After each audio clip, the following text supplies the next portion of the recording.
In this lesson, I'm going to be talking about doing SSH forwarding.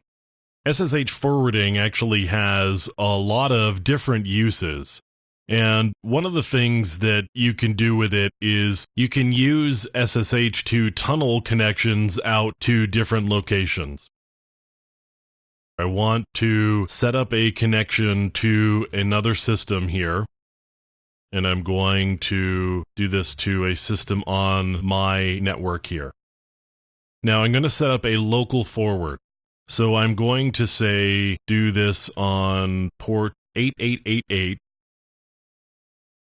And what I'm going to say at that point is, if I connect to port 8888 on my local system, we're going to forward that out through this SSH tunnel. And eventually it's going to go to google.com on port 80. And the -N says don't run anything, and the -F says just drop into the background and don't do anything here. So now I've got my port forward running, so now I can telnet localhost 8888. And you can see here I've actually gotten a response from Google.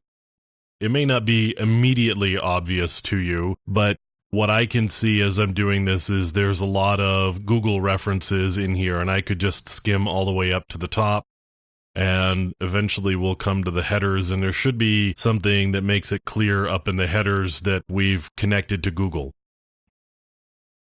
In the meantime, though, this is just the HTML that we got back as well as the JavaScript. So you can see this is google.com. And P3P, policy. It does say google.com here, and you can see in the cookie it also says google.com. So we did connect to google.com, and you can see we just connected on the localhost. And localhost refers to the local system. It resolves to the IP address 127.0.0.1, which is the loopback address, and it always refers to the local machine. Now, I could also do a remote port forward, and this could be useful for a lot of different reasons. We were talking about the Raspberry Pi. Now, what you could do with the Raspberry Pi is, if you had an SSH server set up, what you could do would be to do something like this. So, what I want to be able to do is, on the remote side, I'm going to listen to port 2222, and that is going to connect to basically the SSH server sitting on my local system here. So I'm going to connect to that system, and it's going to set up a remote port forward. If I were to connect to port 2222 here on that remote system, it's really connecting me back to the system I was just on. So this is kind of an odd way of doing it, but in this case I've got two systems, and it can be hard to get your head around what's actually happening here.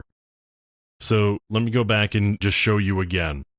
So I logged in via SSH to this system here, the 172.30.42.55, and I set up a remote port forward. So 2222 on that remote host is going to come back to localhost here. So that's at Oliver. So when I get a connection on port 2222 on the remote system, which is Bill, it's going to forward that off to Oliver here on port 22.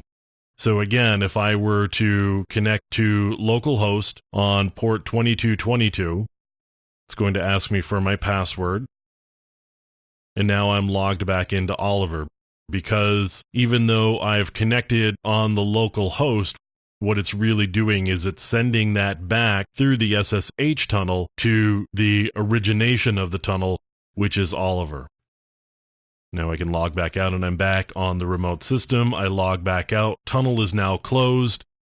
I can't get from that remote system back to this local system anymore.